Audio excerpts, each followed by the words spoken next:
On Mother's Day in 2011, I believe, I was with my girlfriend Luda Jones. Luda Jones had discovered the horse's head at the time. That's the only thing we thought it was the horse's head. We'd gone down to one area of the cliffs, and I asked her, I said, honey, can I look at the cliffs? Because if I'm finding that many sculptures up at the pony pasture, there might be art carvings on these cliffs. So we went to the first cliff and we didn't see anything. So we went on down by the quarry in the climbing wall, and that's when she said, I see what you're talking about, it's a horse's head. It took me 20 minutes to see it, but it was Mother's Day, so we named that particular art sculpture after her mom and my mom, Edith Catherine. The next year, 2012, I went down, took a picture of the entire cliff.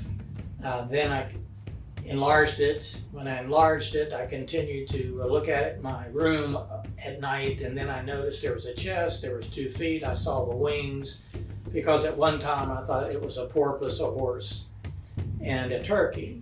Then when I saw the 2 feet, the hoof and the thigh, it didn't take me long to see the back wings. And many times when I'm showing the Pegasus at Belle Isle, people say to a certain wing, will say, look, that wing looks like a butterfly wing. And I always joke and say, well, you know, it could have been a hummingbird wing. And if she had 100 of these, she could have gone left, gone right, and boom, she could have kicked you right in your face. Susie, get out the street. Remember your brother Jimmy got kicked by the Pegasus. I mean, you never know back in those days, but who would carve a Pegasus, and right above the hoof and the thigh, right in the same direction the horse's head is facing, you have a baby horse in a marsupial pouch.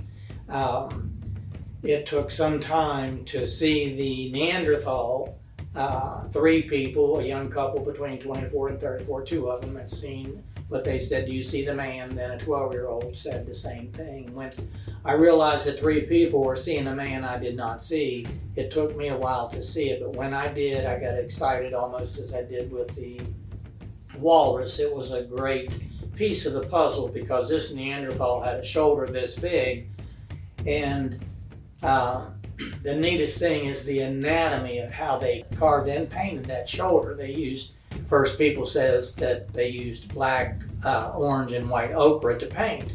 Well, the shoulder is just, anatomy is just gorgeous. And then the mouth, it looks like an upside down C, but that mouth is about as big as a camel's lips would be, and that's how they melted ice. When Dr. Dennis Stanford said they had to constantly melt ice, well, Neanderthal has these huge, tremendous camel lips. He evolved these camel lips to be able to survive by melting ice. And there's a huge chunk of skin above his eye, which would also have a muscle in it to be able to come down and cover the eye during whiteouts. That Neanderthal is a piece of the puzzle that's wonderful.